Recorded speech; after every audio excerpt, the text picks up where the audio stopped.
Nine Topics Podcast. All things Nintendo.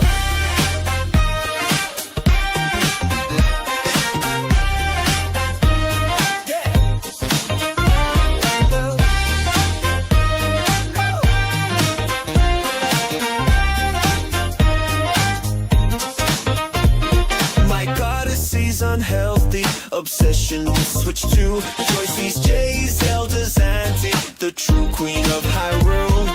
Paul Gale kick stats, switch sales is jam, and 60s lore Josh Burns contracts back. My body is ready for Switch 2. I'm excited for the podcast. What about you? Sit back, relax, grab a stack. It's here. Nine Topics Podcast. Come around with cheer.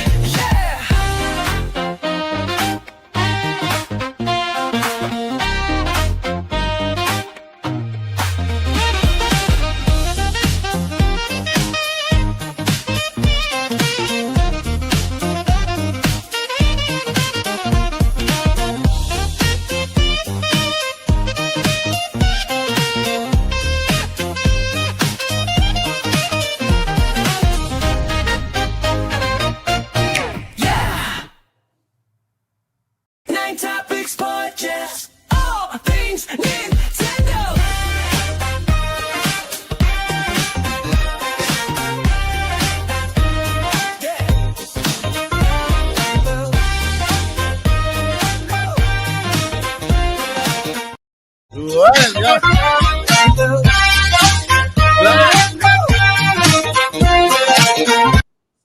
Stop it. Welcome to the Topic Podcast. I don't know what happened there. That was just stop the music. Stop making stuff. Hello, everyone. Welcome to the Topic Podcast, the most peaceful, relaxing, and chill podcast of Fridays. Today we're all cozy with our jackets and beanies and hoodies and all that stuff. You know, Rosie looks super cozy. She looks like a cozy creator. And, and Paul looks like a teenager from high school. And Josh looks like Josh. Like he just came back from grocery shopping or something. You're muted, Josh. But we are here. We're live. It is. There we go. It is the last podcast. The last traditional podcast, because next week is our season finale podcast. Means the season is over, my friends. Season 4 is over, and we will be back next January with the first episode of the podcast with new surprises, new guests, and of course, brand specking new everything. So I just want to say, welcome. I'm so glad you made it. You know, there's no better place to end your weekend and start your weekend than an entire podcast. And you have reached the Metroid Prime 4 reaction cast. But before we get started, I gotta introduce the all-star crew who is here tonight, starting with the queen herself. Hi, Joycey. How are you? Hello. How is everyone? Forgive me if I'm in PowerPoint mode. I don't know what's going on with my internet. Oh, go for it, Mike. Oh my goodness, Blue Moon 412. Wait, Blue Moon 412. Are you keep adding numbers to your name, Blue Moon? Come on, Blue. Thank you for the 5 gifted. I appreciate you more than you know. You know, heart emoji, heart. Thank you for Blue Moon for the 5 gifted, and I appreciate you more than you know. I also want to welcome anybody who accepts the I don't know, my chat is not working here, so I can't really see the full chat. I see the chat moving on the other end. But I have my pop-out chat and I see nothing moving. So let me just turn this off. Thank you, Blue Moon. I appreciate you for the 5 gifted and enjoy the gifted memberships that Blue Moon just supported with. Enjoy the emojis and all the backstories and a whole bunch of other stuff on the channel. Thank you so much. Appreciate you so much. All right. Over to the queen. Hello, everyone. So, again, sorry, I'm in PowerPoint mode. I have no idea what's going on with my internet. So let's see here. It has been a very good week, but a very tiring week. But Joycey yesterday took a half day off work. Hey. And I got in the car and I drove to GameStop What? just as they opened, because mine opens at noon.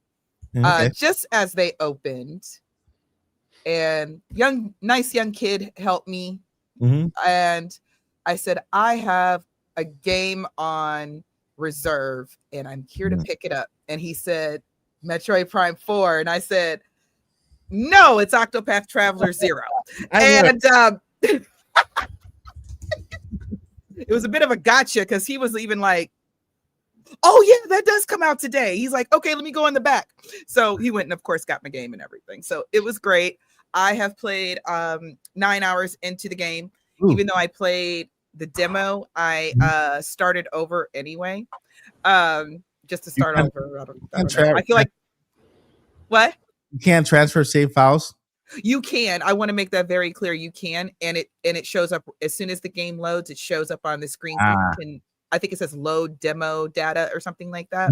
And I was going to do that, but I was like, no, I want to feel like I'm starting all the way over, for whatever reason. So, and then I was like, there's a lot of stuff I missed in the demo because I was trying to rush through it because it was only 3 hours. So I was like, I didn't get to talk to any NPCs or really do much. So I wanted to just start over so I could, take my time. 9 hours in, I have 1 chapter of 2 stories completed. And I'm like, 1 chapter, and there's 3 different stories that I think are going to eventually coincide. And I was just like, this, I'm 9 hours in and I finished 1 chapter of only 2 of these stories. This is going to be an amazing. That's awesome. That is awesome.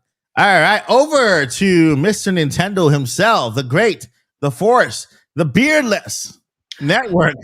What's up, Paul? The beardless is right. Yeah. After a 108-day journey or something, I shaved it off and now it's growing anew. Although I don't know if I'm going to go again or maintain the clean shave because I liked it. Yeah. But when I shaved it off, even though I've known myself like this mostly all my life, majority of my life, I was still taken aback a bit like, oh, dang, I forgot how I look like in a mirror again. I wasn't used to it because for a few months, I was a different look. But yeah, it was fun. I did some Wolverine pictures before I shaved it off as Old Man Logan and traditional Wolverine and Kratos. That one took a long time. A lot of white face paint, red face paint, bald cap. Like that took a while to do Kratos, but I had to. How about Chuck? No Chuck? No Chuck? I'm always Chuck Norris. I did like 21 shorts dressed up as Chuck Norris. Joycey, I know you've seen them. Mm-hmm. So I love the Chuck Norris series. I did a Chuck Norris series of shorts where I did a different Chuck Norris meme saying it as me. They were pretty funny. And beyond that, I have an ear infection today, which is not very fun. So I've got a fever, sore throat, achiness, but Metroid Prime 4 Beyond has been helping me get through this cold time because it's a fantastic game. I'm sure we'll talk about some of that today. Come on, Paul. I'm now having sympathy aches now in my ear. Yeah, it's contagious. Sympathy aches. He said ear infection. I'm like, my ear started hurting for a minute. Yeah. That's an itch, not a pain. No, I was actually a pain. I was like a little pain. And let's go upstairs with the cart, the cart expert. Okay, the racer expert, the Josh, the 4, the 6, and the N. I still don't know what that stands for. Is it nourishment?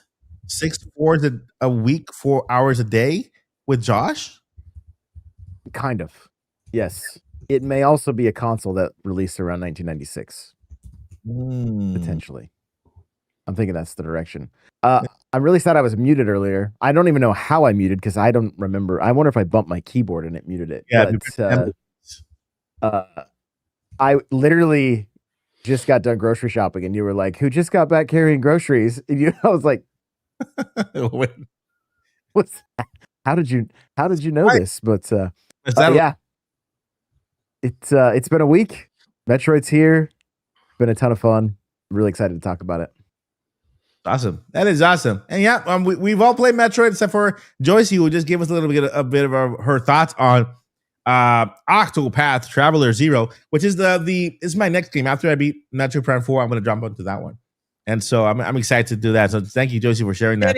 Good answer. It makes me more excited, right? Because it reminds me of the Pokemon that I really did enjoy was Scarlet and Violet, and it had 3 different stories that kind of at the end came together, and with that big finale. And so if Octopath Traveler is kind of like the same kind of theme as in different stories, but they kind of come together and they make sense. And oh my god, wait, okay, now this goes with this, and I kind of like that. I like that. Metroid Prime. The second one is like that. The first one wasn't. Okay. So what is this one then? Sorry. So this is again, sorry about my PowerPoint. Again, so this one is Octopath 0. From what I understand, and as much as I like Octopath, I didn't know that for some way, somehow, I didn't know there was a game on mobile. And so they took that game and they completely remixed it, smacked it up, flipped it, rubbed it down and everything, and added a whole bunch more content and completely revamped the story. But the 2 stories I've done so far, just the first chapter, I am enthralled. I am there. Yeah, it's great. But it's Samus's week to shine. So let's focus on Samus, of course. Have you guys seen Monsters Inc. at the end when Mike gets the magazine? I am on the cover of a magazine, and all of a sudden he has a barcode in his face. That's you right now. That's me right now. I am on a podcast. I'm gonna cover the barcode on my face. By the way, barcode is for the merch shop. So there's a holiday deal going on right now. You get a discount. I think it's 15% discount on all merch, Odyssey merch. I am redoing everything at the end of this year. So if you guys want to catch some of the classic merch, classic logo and everything, go ahead and check it out now. And send me a picture. You will receive a personal cameo whenever you buy something. I will send you a literal personal message recorded here, anywhere from the house or outside or from the car, or whatever. You'll receive a personal message as a thank you whenever you do a purchase on the store. So, I'm trying to get that barcode out of my face. How do I do this? Oh, there we go. QR code is gone. All right. Metroid Prime 4 Bed Bath & Beyond. We're talking about it today in this episode because it was out yesterday. I keep saying it feels like longer because I played, we played it on midnight, but it was out yesterday. I gave you guys an advice. If you follow me on X, I gave you guys an advice. If you're going to play Metroid Prime 4 Beyond, make sure you have surround sound headphones. I got myself some, I think these are Razer ones right here. Right, I bought these specifically to play Metroid Prime 4 Beyond. Okay, because I have not heard yet anybody who went through the experience who was able to wear. Did you, Paul? Did any of you were able to actually wear headphones at the experience with Metroid Prime 4? I don't recall if I had headphones on, but I don't think so. I think it was just through the TV. And by the way, thank you, Roger Enyer, for the 10 gifted memberships. Yeah, you are right about the headphones. Do a little dance, Paul, for Roger. So the headphones are a big deal, and I keep saying, hey, I was able to wear headphones because the guy at the experience was just super nice to me, man. He was just the greatest. Shout out if you're watching. He let me wear headphones. He's like, listen to this. And I played Metroid Prime 4 Beyond with the headphones in a surround system, right? The surround sound. And it was crazy immersive. All right. I went to the same experience yesterday as I was playing the game because I got to tell you, this is one of the most immersive, most action-packed intros to a Metroid game that I played. At least I played Metroid Prime 1. I tried to play Metroid Prime. I've actually started every Metroid game, 1, 2, and 3, and 4. Like I've started it. I've been through the intros. This is by far my favorite intro. Okay, I'll just go ahead and give you my option, guys. By the way, there's no spoilers. No spoilers in this cast. We're just going over our initial reaction to, you know, I'm sure nobody here has passed the game. We playing it. Everybody here at least has been to the intro and the first boss fight, right? Paul and Josh. I'm on my third playthrough. What? No, I'm just Oh, my God. I'm just kidding. I'm just kidding. In 48 hours? What are you doing? I beat the first boss. I've beat a few bosses. So. Oh no, Roger, really? 10? You get my little the dancey. I don't have any music, but thank you, Roger, for the 10. I appreciate you more than you know. Heart emoji with my hands, and I appreciate you. Thank you for your support. Roger be spreading love everywhere. Awesome. I love him. You're awesome. Amazing. Thank you, Roger. Let's go ahead and yeah, this is to me the most immersive intro to a look. I mean, if you're looking at it right now, if you're looking at it right now, like when you're in there and you have surround sound headphones, you are listening to a lot. Like there's literally Federation soldiers you're hearing in the background just talking and saying things, and in the shooting, and you look out the window and you look out and you hear what's happening outside. It's very, very immersive, right? All the way till you make it to the entrance, right? I love the fact that, of course, the voice acting is everywhere. Every Federation soldier that is standing somewhere, you can talk to them. They'll talk to you with their own voice or their own personality.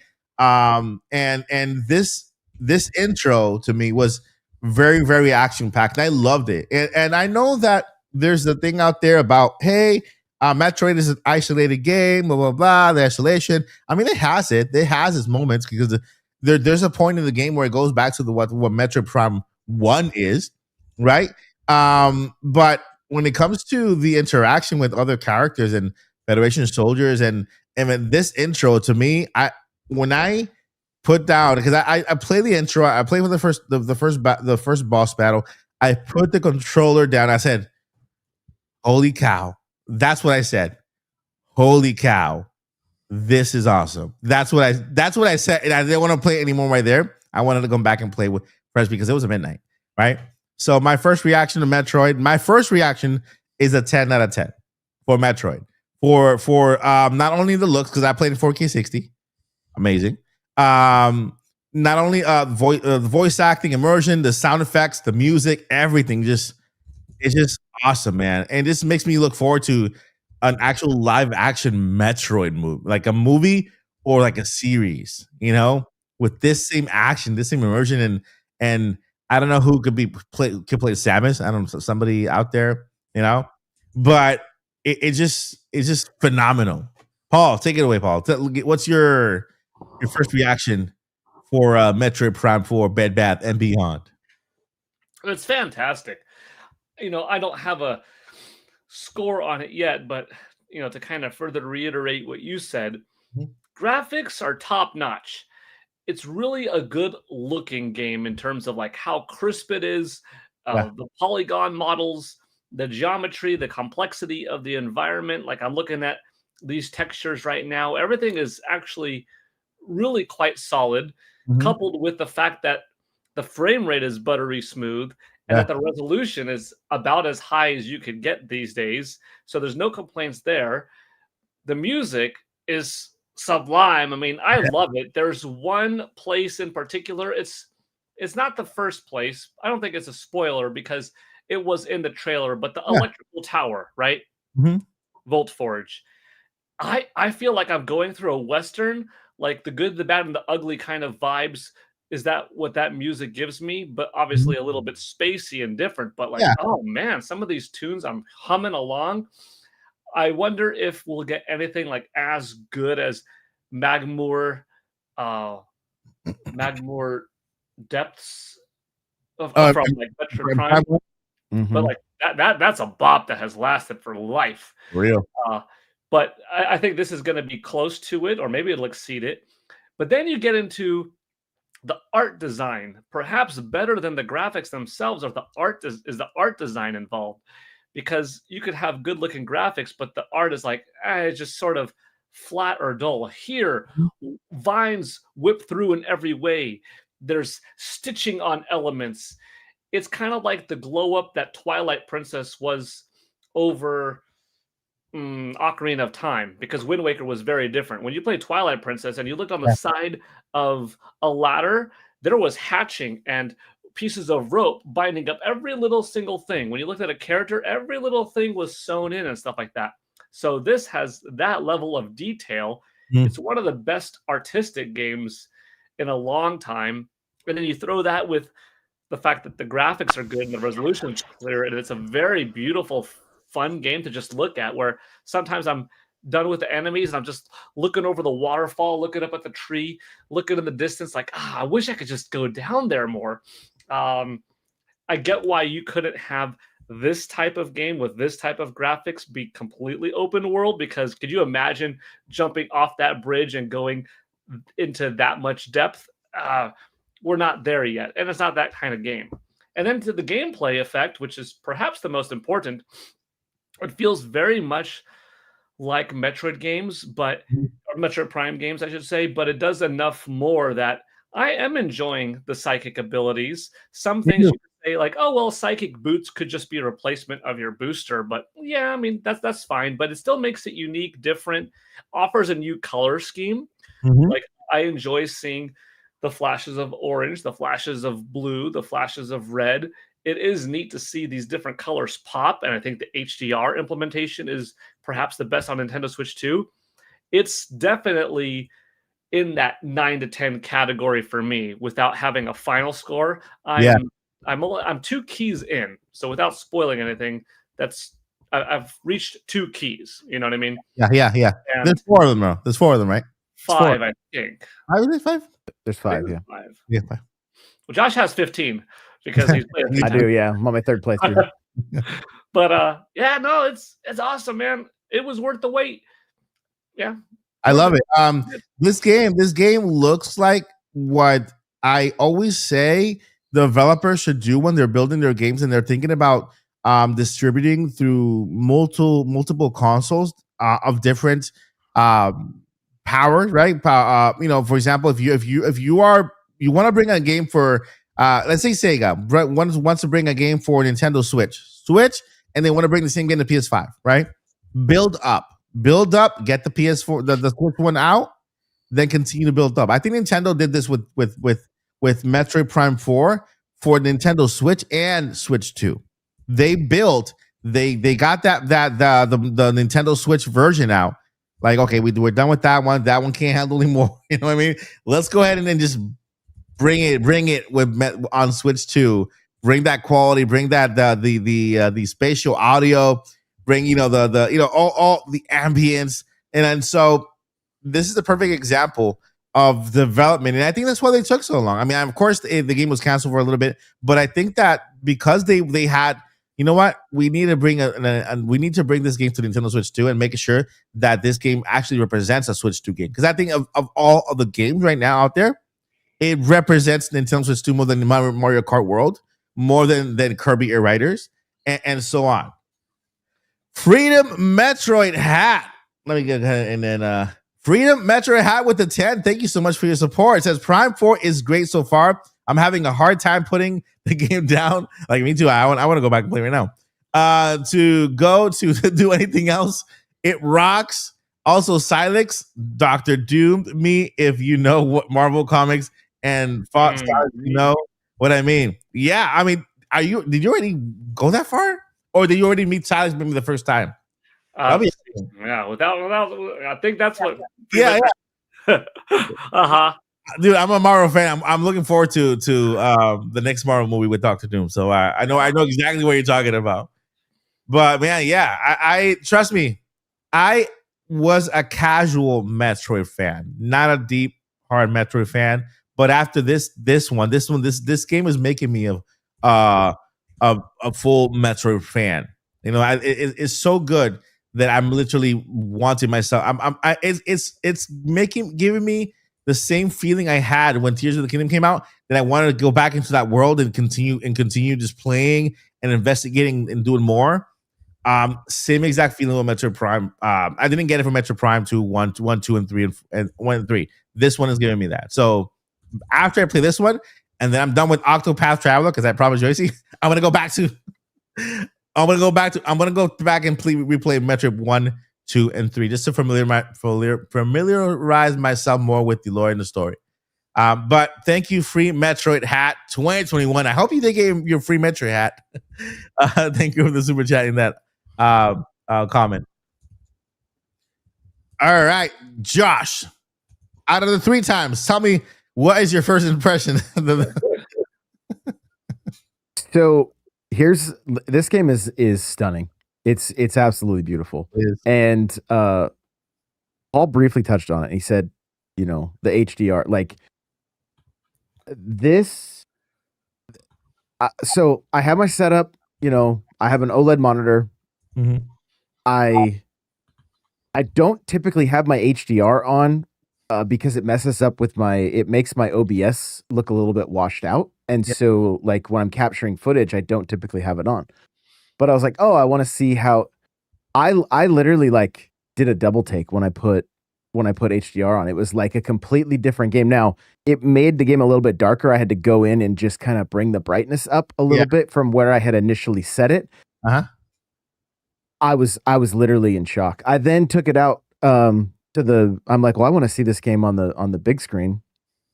And that's the TV that I have my Switch HDR dialed in for. Nice. And my girlfriend was like, what are you playing right now? What is this? This looks insane. And I mean, she literally did a double take because it looks so good. And so if you have a TV that supports HDR, I know the Switch can be kind of finicky when it comes to setting it up. Look up your model of TV and say switch to HDR, something along that. There are a few videos out there. They will walk you through. It takes a little bit of time. You have to literally count how many times you click the button to like get the thing dialed. Mm-hmm. When you do, it will be worth it. Like it will be worth it, especially for this game. I haven't seen any other games yet that I'm like, you definitely need HDR turned on. Yeah. And if you're playing on Switch 2, just pull it out of the dock and check it out. Like just to see what the game looks like at 120 and the HDR and everything. It's absolutely stunning. Thank you for that. I want to do it because I have an OLED. I have this LG OLED has HDR and 160 whatever blah blah blah. But I'm not. I don't have HDR turned on, so I'm gonna go ahead and do that. Oh, you're gonna. It's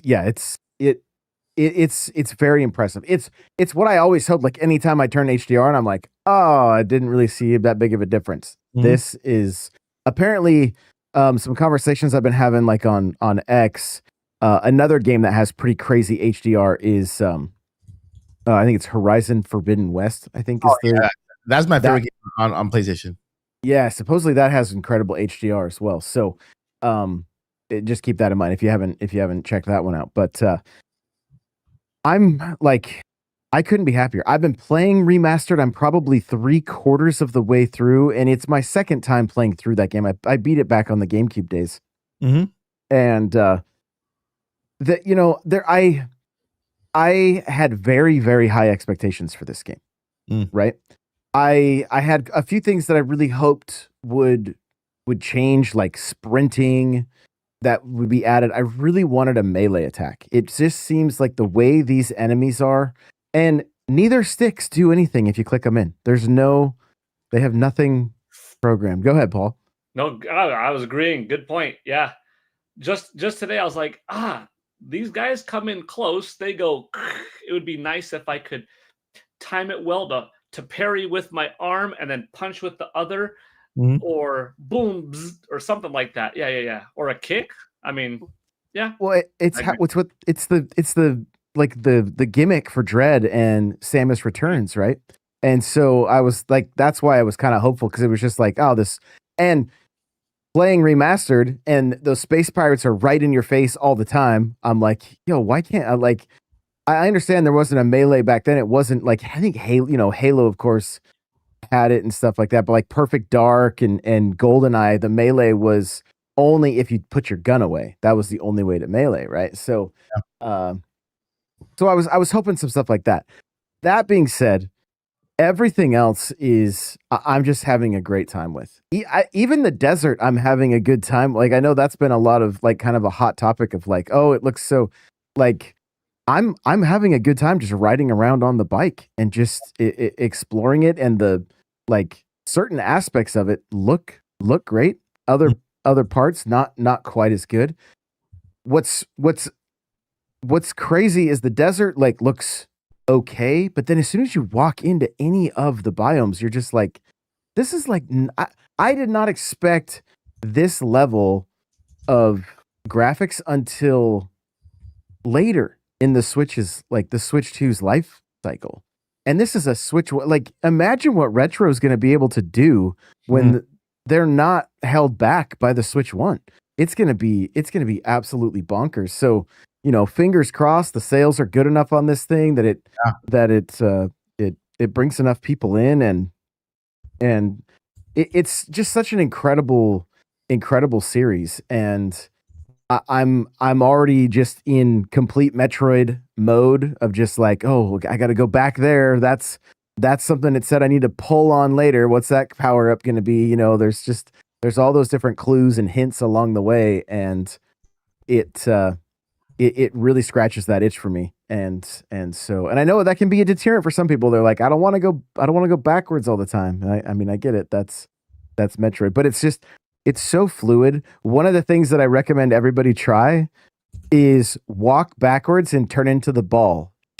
She actually like backflips into the ball instead of just a single animation that kind of always would happen in the first Prime games. Maybe the second or third was better. I can't remember, but it's unbelievably fluid. I like the movement. I feel even though it doesn't have sprint, I don't feel like it's just like super slow. Like it does seem like she moves at a good pace. Yeah. And the bike is really cool. And I like at first I wasn't super thrilled about the look of the enemies that you fight in the forge area. Yeah. But that it has this like Rocketeer, like kind of retro 50s kind of vibe to it, the way just the enemies look. And I'm like, you know what? I'm digging this. It's almost like I don't know, like the Jetsons or something along those lines. It's just like this fits, it's different, and I'm kind of digging what they're doing. Like I'm really, really enjoying it. It belongs in the Fantastic Four movie. the retro, yes, the retro type of classic futuristic kind of vibe. Exactly that. Yes, exactly that. And like I said, at first when I saw them, I was like, oh, these things look a little bit like weak. And now I'm completely sold on it. I think they look fantastic. So that is awesome. And guys, that was our first impression of Metroid Prime 4 Bed Bath and Beyond. We're gonna have a full once we've all beaten the game, we're gonna try to return and talk about it a little more. You know, talk about what was our favorite parts, and go a little bit more in detail with spoilers, because I know the game just came out yesterday, so we have to be careful what we say. That way we don't spoil the fun to anybody. Like yesterday, I was taking my daughter to she's in School of Rock, right? She's learning piano, and then while I was sitting there, these parents like, oh, did you see the finale for Stranger Things? What do you think about finale? I'm like, what do you think about the ending? I'm like, what? Are you seriously talking about the Stranger Things finale in public? When the game just the movie just the show just came out, right? And so yeah, we don't want to do that to anybody. Let's go ahead and really quickly, because guys, we only have an hour podcast today. But this is our final podcast for the year, and the next week will be our grand finale podcast, where we will be reacting to the Game Awards. So let's go ahead and very quickly here give our prediction very fast for 2026. All right, so the year 2026 is around the corner, my friends. We're only a weeks away from 2025 being over and saying next year is the Zelda movie. And then we got the Zelda 40th anniversary coming up literally in about weeks. We can say that right now, in literally weeks.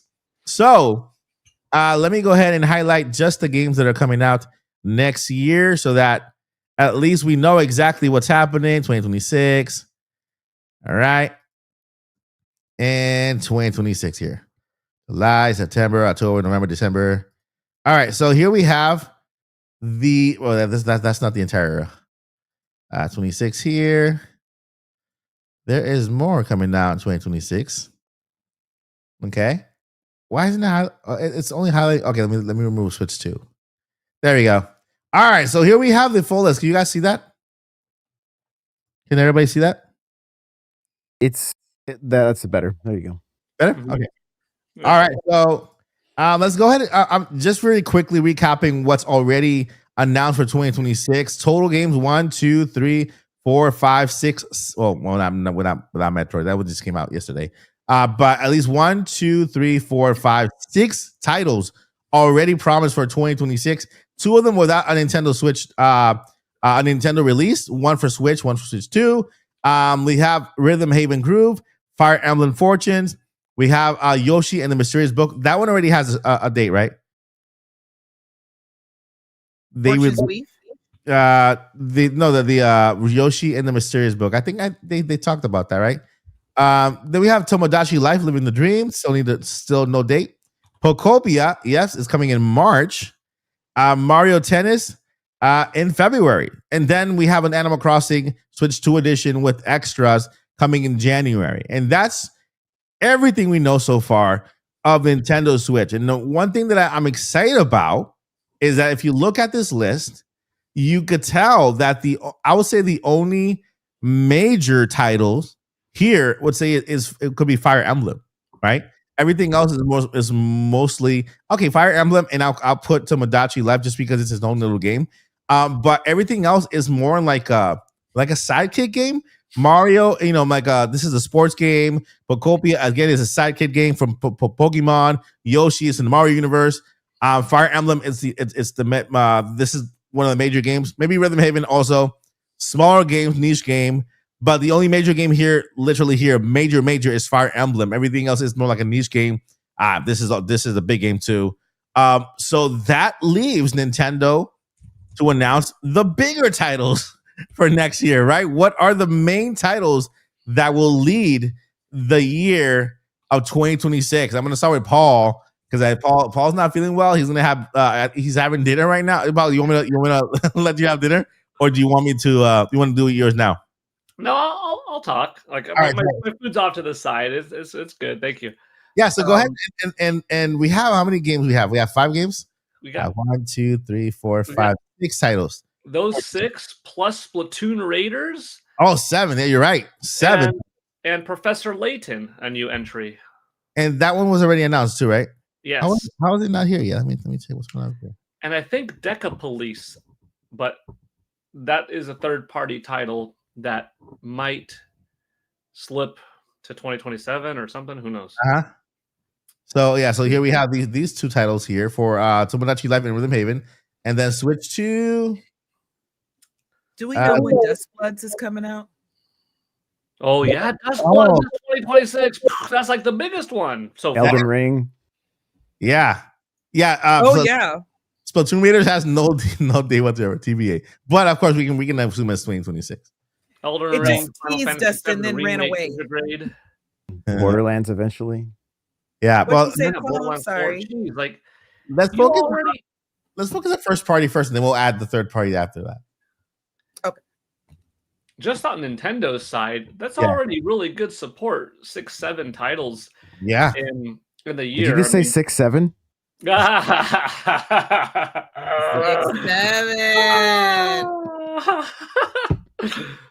That's funny. That got me. Back in my day, our number jokes were fun. Anyway, I'm sorry. Go ahead.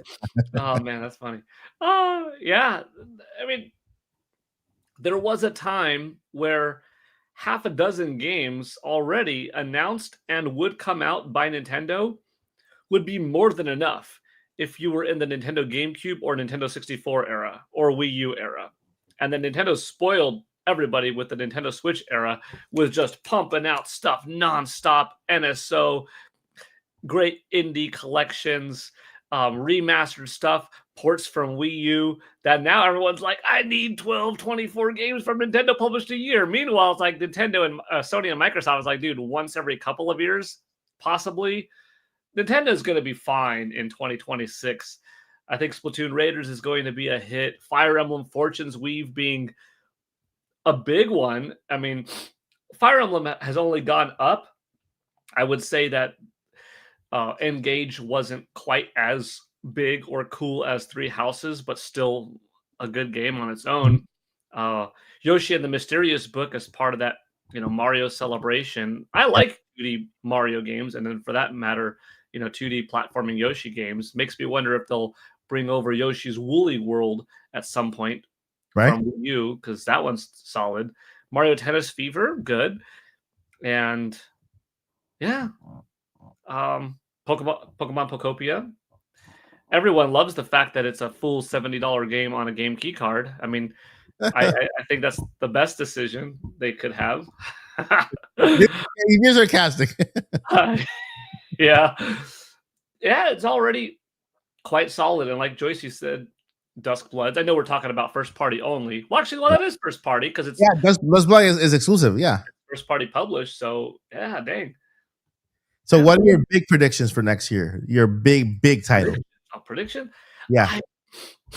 I think that there's something big Zelda that we're going to get by November 21st, 2026. Whether it's an unexpected remake, remaster of an older Zelda game that we're not expecting. I'm talking like everybody's focused on Ocarina of Time. Yeah. And Twilight Princess. But what if it is like, A Link to the Past done in a HD 2D like interpretation of Nintendo's own take on that? Could that be something? Or partnering up with Way Forward to do Zelda, The Adventure of Link, Zelda 2, The Adventure of Link, like that would come out of nowhere. Like I think something Zelda will come next year. I'm kind of hoping for Ocarina of Time, but Zelda's going to be the big one, and I'm not ruling out Mario just because they didn't show Mario at the Nintendo Direct. I'm not ruling out that by the end of the year, we have a brand new 3D Mario game. It sounds a little bit much though to have a new 3D Mario and a new 3D Zelda between October and November, but maybe not. I mean, Nintendo GameCube back in the day, they had a similar time frame with Super Mario Sunshine, Metroid Prime, and The Legend of Zelda: The Wind Waker. Like they all came out very close to each other. So I'm gonna go with something big Zelda related for 2026 will be the big one. Okay, awesome. Didn't Odyssey and Breath of the Wild come out the same year? Yeah. Or am I misremembering? No, within the first year of the Nintendo Switch. Something like that. Yeah. So Zelda and new Mario, I'm down for it. I'm liking 2026. I'm sorry. Go ahead. Oh, that'd be crazy. Right, Yoshi, it's your turn. Oh, it is. I just want Zelda stuff. Everything else is gravy. So, movie. So, all of the first of all, this whole list is just gravy. So, I'm very pleased with this list. I try not to get too excited about anniversaries and stuff with Nintendo because I really think Mario's 40th could have been different. Okay, better. In my opinion, they should have at least teased. I know I'm still complaining about that, but they should have at least teased whatever the new 3D Mario is. Just tease it. We don't have to know anything about it. Just tease it and give us a year. That would have been, chef's kiss. But also on a more positive note, I think Nintendo took a lot of really healthy risk. Certain risks that I wouldn't take this year with the launch of a brand new system. They took some major risk. So next year, I can see next year being the Mario Zelda year. Yeah. So I don't want to get my hopes up. Get them up. Get them up. Okay, get them up. Okay. So here's my wild Zelda prediction. And this is a serious wild. The Breath of the Wild. I forgive me, y'all. I got 2 hours of sleep last night, and I'm running off decaf coffee. I am not awake. I do think that there is merit to the Ocarina of Time rumors. And because there is the Zelda movies coming out in 2027, Ocarina of Time is still the GOAT of Zelda games as far as the gaming community is concerned for the most part. So I could see that big old remake dropping hard. And I will be very, very, very candid about it when if it's a real thing, it comes to fruition and we see it. I will be extremely candid because you have to wow me all over again with this game because the original still stands up. Yeah. So that's my big prediction. My other big prediction is if we don't get the Ocarina of Time Zelda remake, then I can see them giving us a teaser, a very, very tiny teaser of the movie, which would be dope. We would be very excited to see that. But the other big prediction I have as well is I think also we're going to have another 3D Mario next year. I think that's when 3D Mario is coming out again to follow it up with the movie that's coming out next year. That's right, because Mario's next year, Zelda's 2027, right? Yep. Okay. Yeah. So I really think that it's going to be a Mario Zelda year. And this is going to be the year that it's like, okay, everybody wants to Switch 2 now because now we got, our two of our favorite big guns on it. So that I know it's not a whole lot of crazy predictions, but Nintendo has really pleasantly surprised me in a way, with the exception of that Mario anniversary thing that I'm not going to complain about it anymore. But those are my big ones. Everything else, I'm just really impressed with in a way, because like I said, they've taken a risk I wouldn't have taken. I wouldn't have suggested anybody taking. So I'm kind of expecting next year to be a little bit smoother sailing. I wouldn't be surprised. I believe we're getting Splatoon Raiders next year, but I wouldn't even be surprised if we got Splatoon 4 details or teasers. Nice. So nice. Yeah. I like it. So those are my big ones. What if Nintendo wins Nintendo for the 35th anniversary? I believe they went big. They actually did a lot for 35th anniversary. What if for Zelda? No, for Mario. They went big. So they went small for Zelda for 35th. They're very small. We just Isn't that when we got the Game and Watch? We got a Game and Watch and a Link Link Skyward Sword. And so that's a very good point, Mike. What if this time, they go small so they can give Zelda the big stage? Because that movie's a big deal. That's a big deal with new cast and they want to push that out. They want to throw it out of the park. So I'm guessing they're going big this time around. So I'm putting all my chips on big Zelda this year. The only other thing that I think what's more marketable, in my opinion, is a huge Ocarina of Time remake. And like you've told me 100 times, they're going to Final Fantasy it, and it's going to look very different, but very good.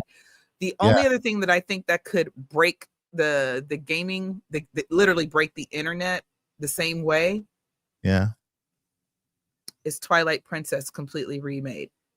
And I'm being serious this time. If you've had a 10-second conversation with me, you already know how I feel about Twilight Princess. It's one of my favorite Zelda games. I kind of agree. But it's the only one that with the exception of some of the DS games, that we don't have easy access to. Twilight Princess is basically still stuck on the Wii U. Yeah. It's not on NSO. Wind Waker is at least on NSO, at least.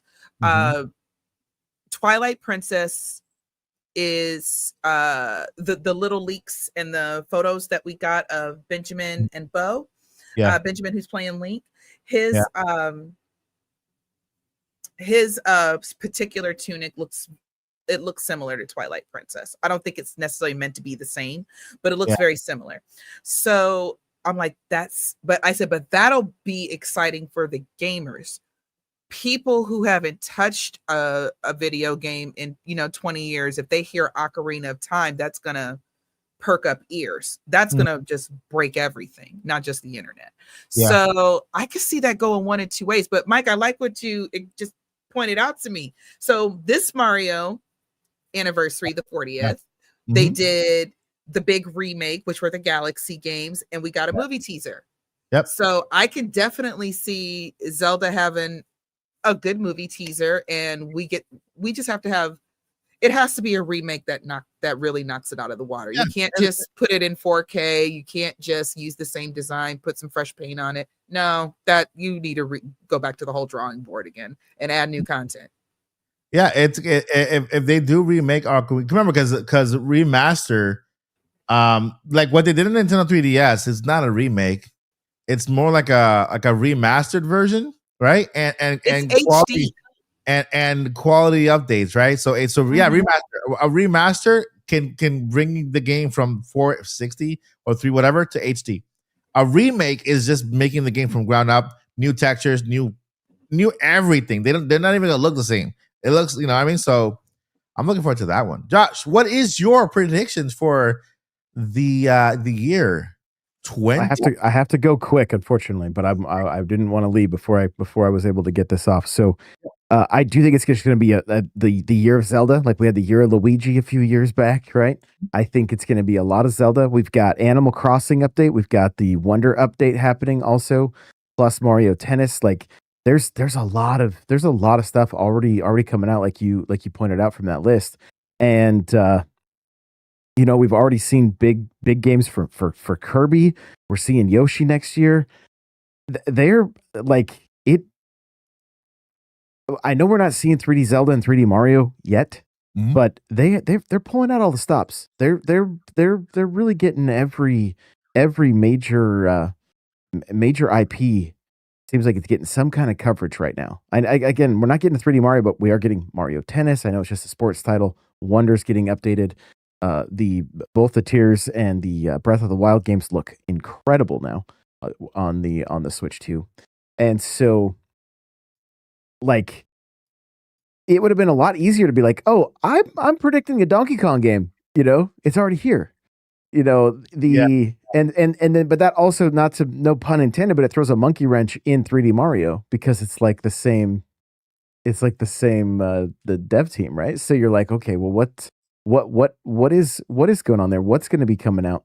On top of Zelda, I'm hoping there's plenty of room for Monolith Soft and something big from them. I would love to see something from the Xenoblade series as well. So, I mean, it's a big series. I feel like it's probably in a similar fan base to Fire Emblem. So maybe that overlaps not great. I don't really know for sure, but that is a series that I would love to see what Monolith Soft can do with Switch 2 hardware. Like it's gonna be gorgeous. So, but with that, I do have to jet. I'm so sorry, but all right, no worries. With that, go ahead. Tell people where they can find you. Guys, I'm N64Josh everywhere. I want to let people know on the 19th.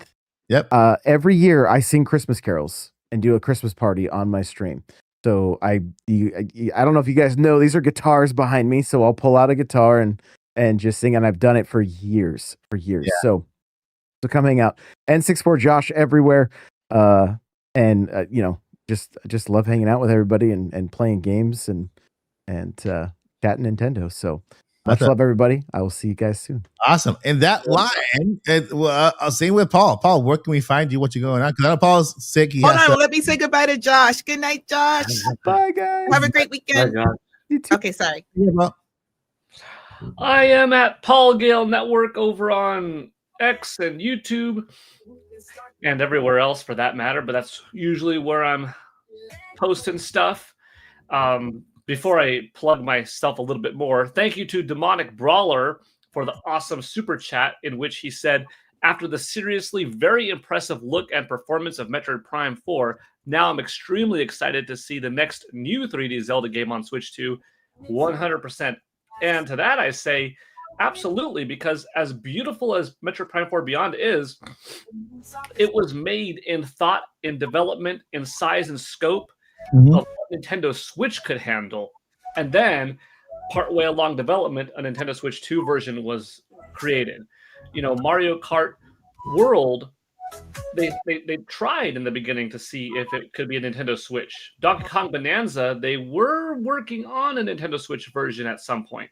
The next The Legend of Zelda game, the next big 3D Mario game, those titles are going to be from the ground up, knowing this is going to take advantage of purely Nintendo Switch 2 hardware.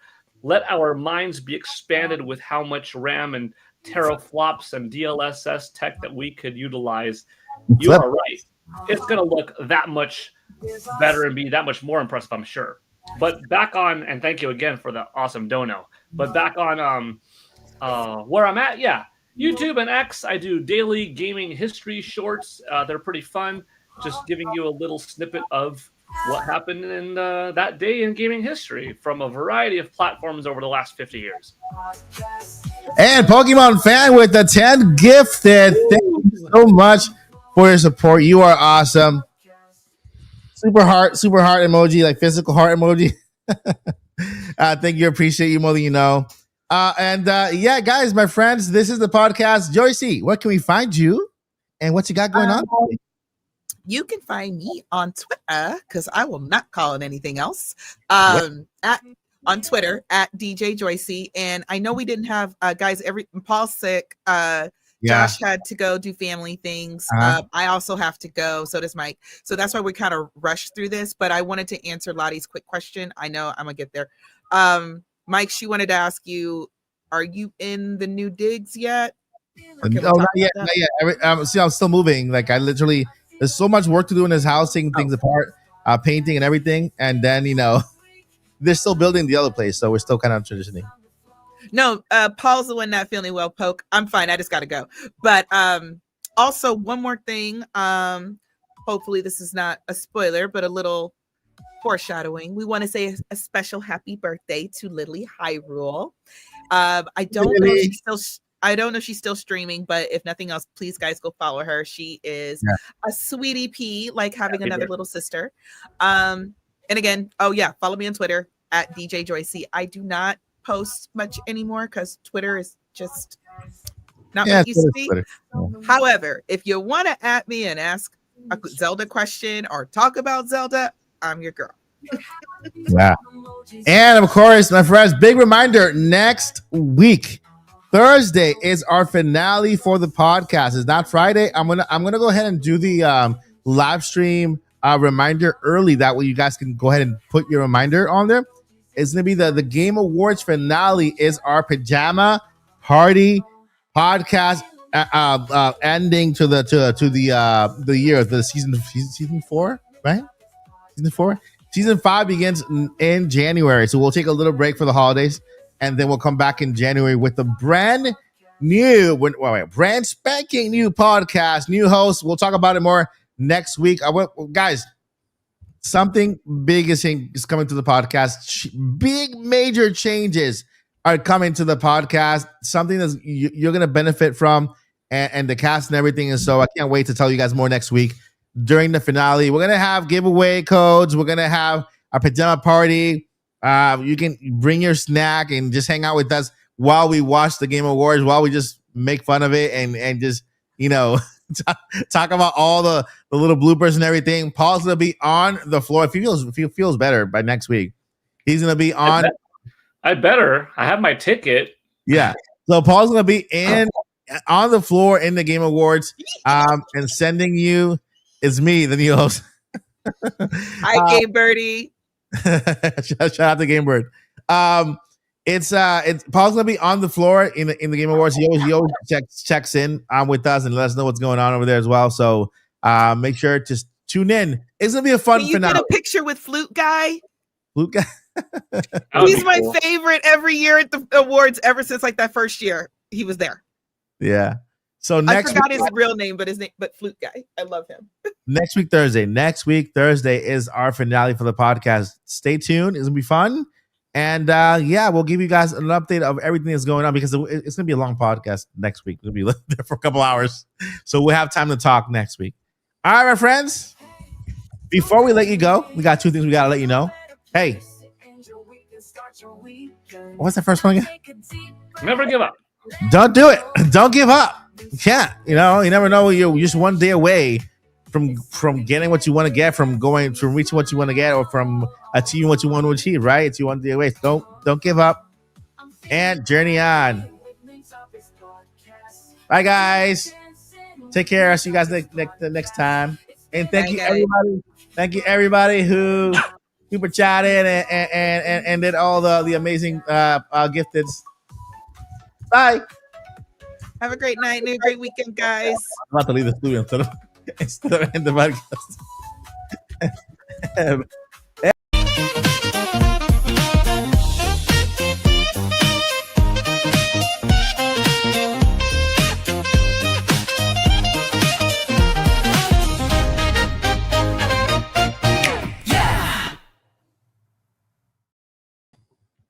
All right. So